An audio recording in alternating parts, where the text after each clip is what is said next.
The Dhammapada. Part 1. Chapter 1. The Twin Verses. All that we are is the result of what we have thought. It is founded on our thoughts. It is made up of our thoughts. If a man speaks or acts with an evil thought, pain follows him, as the wheel follows the foot of the ox that draws the carriage.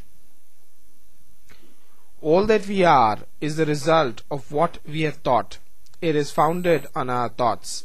It is made up of our thoughts. If a man speaks or acts with a pure thought, happiness follows him, like a shadow that never leaves him. He abused me, he beat me, he defeated me, he robbed me. In those who harbor such thoughts, hatred will never cease. He abused me, he beat me, he defeated me, he robbed me. In those who do not harbor such thoughts, hatred will cease. For hatred does not cease by hatred at any time. Hatred ceases by love. This is an old rule. The world does not know that we must all come to an end here. But those who know it, their quarrels cease at once. He who lives looking for pleasures only, his senses uncontrolled, immoderate in his food, idle and weak, Mara, the tempter, will certainly overthrow him, as the wind throws down a weak tree.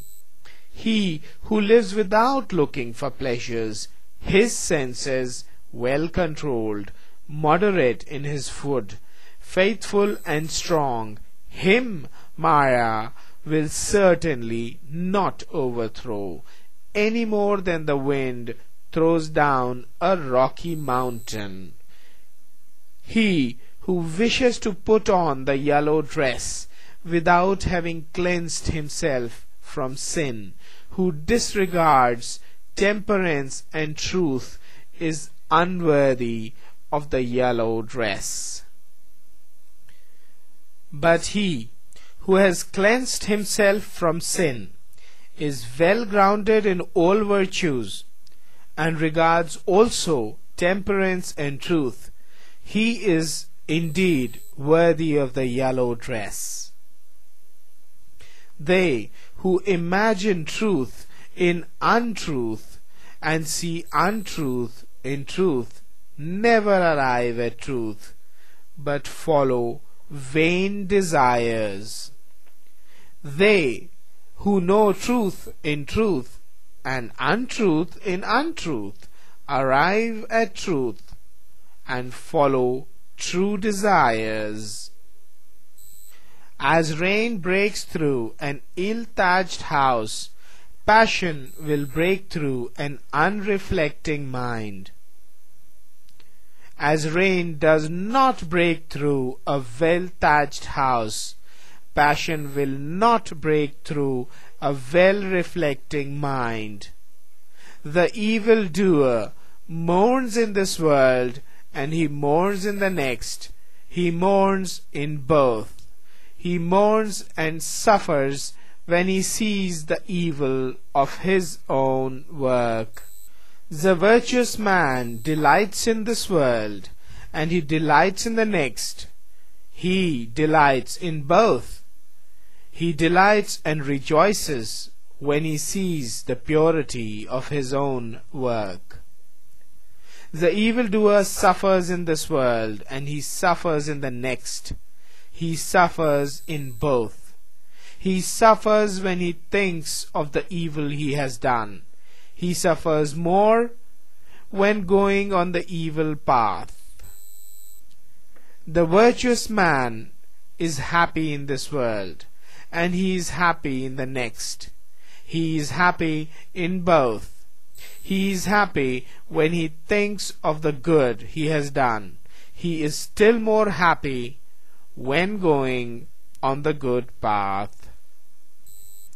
The thoughtless man, even if he can recite a large portion of the law, but is not a doer of it, has no share in the priesthood, but is like a cowherd counting the cows of others.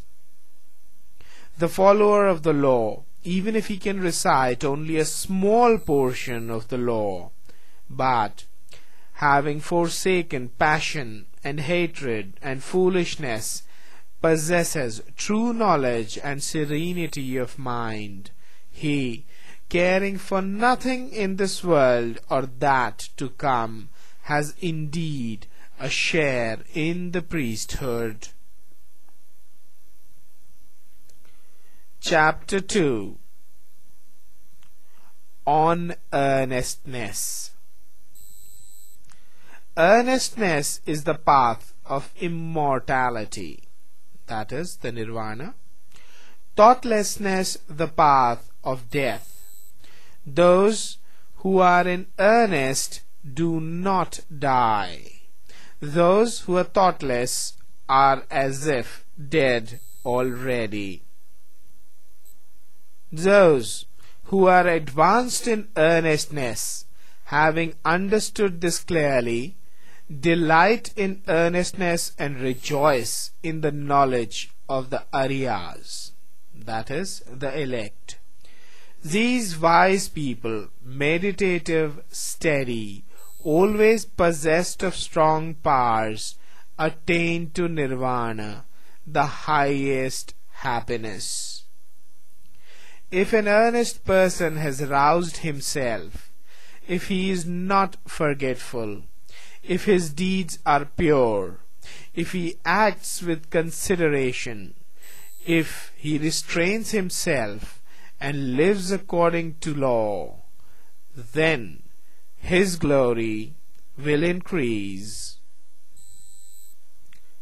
By rousing himself, by earnestness, by restraint and control, the wise man may make for himself an island which no flood can overwhelm.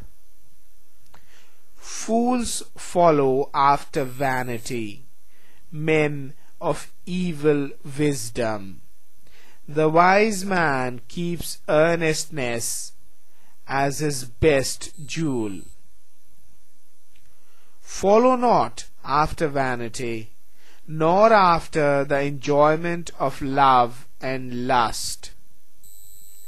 He who is earnest and meditative obtains ample joy. End of Dhammapada, Part 1.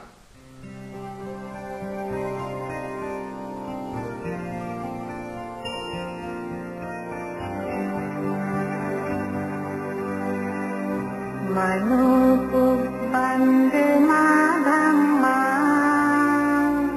mano citta manomaya, manasati paduddhina, bhagajiva karotiva. From this work of 9-minute Dhammapada, to be completed in 16 parts, I'm inventing a new learning format in the hope that important learning will still be available in our new world of extremely small attention spans and increasing popularity of video content. I'm calling this video assisted reading, or VAR for short.